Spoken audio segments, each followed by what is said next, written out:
Right, okay, so I've done those rows. I have 6 rows in total, and you can see my work has taken this shape.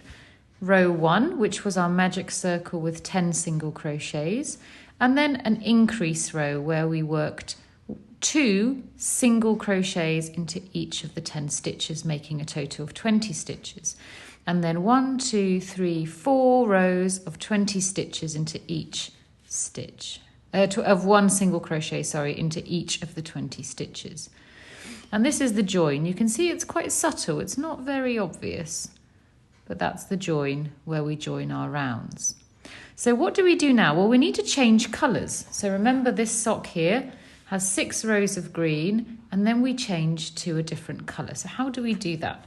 Well, first of all, we need to seal off these 6 rows. And to do that, we've done our slip stitch. We haven't chained 1 yet.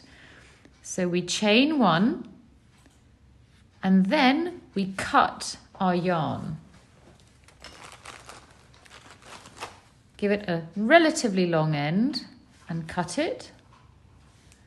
And then what we do with our chain 1 is we pull it all the way through. And then we pull on this end to secure. There we go. And we have an end from the beginning of when we started working this, attached to the magic ring, and this end.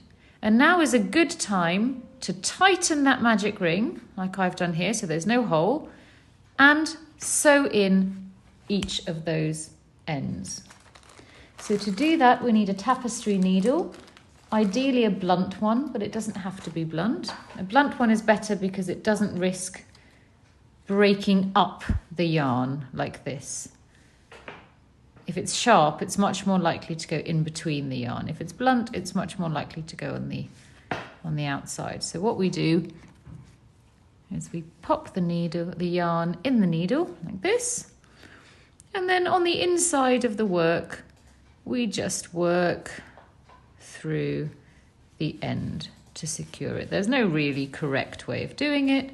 Just make sure you can't see it on the other side. And then once you've worked it through, cut off any excess. And then do the same thing for the magic ring, which you've tightened as much as you can. Sometimes it can help to just moisten the tip of the yarn to help it get through the eye of the needle. And usually for these, I like to follow the circle a little bit, like this, and then go off to the side to secure, again on the inside of the work. There we go. And then chop off the excess. Wonderful. Then we turn the work back, and if we've forgotten which way it goes, remember, if you can see obvious rows and little single crochet legs coming out of each stitch, that is the correct way round. If it all looks a bit the same and has a cobblestone appearance, that's the inside of your work. Okay, so how do we now attach this second colour? Well, first of all, we make a slip knot, which you will remember how we do.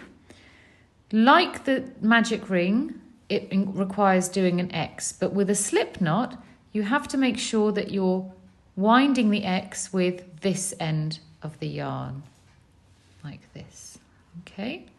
And then we put the hook in like this, pull it through, hold on to the, totally failed. Hook under, like this, hold on to the ends and pull tight. And there's our slip knot. So when we're attaching yarn, once we've made the slip knot, we take it off our hook. And then we pick any stitch to go into, it doesn't matter, in the previous round. Pop our hook under both parts of the V, like normal, and pop that slip knot onto the end of the hook. And then we gently pull it through, not too hard, so that the knot stays on the inside of your work, but the loop stays on the outside. And then here we go. So now at this stage, if we carried on working, this would still just be a chain one. And because we want to keep the number of stitches the same, we still want to have 20 stitches. We need to work one single crochet into the same stitch. Otherwise, with each round, we will have one less single crochet. So what I do is I go back into the same stitch. This can be a bit tricky. Pull up a loop, yarn over and pull through both loops. So I now have a single crochet on top of this first stitch. And now I just keep working single crochets all the way around, like this. And when I get to the end of this round, I should find that I've got 20 stitches again. And then I do exactly the same thing and I make a slip stitch into the first stitch and then chain one and go on to the next round, which should also have 20 stitches. And there we go.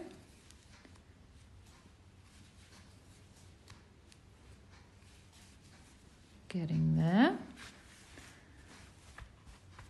Okay.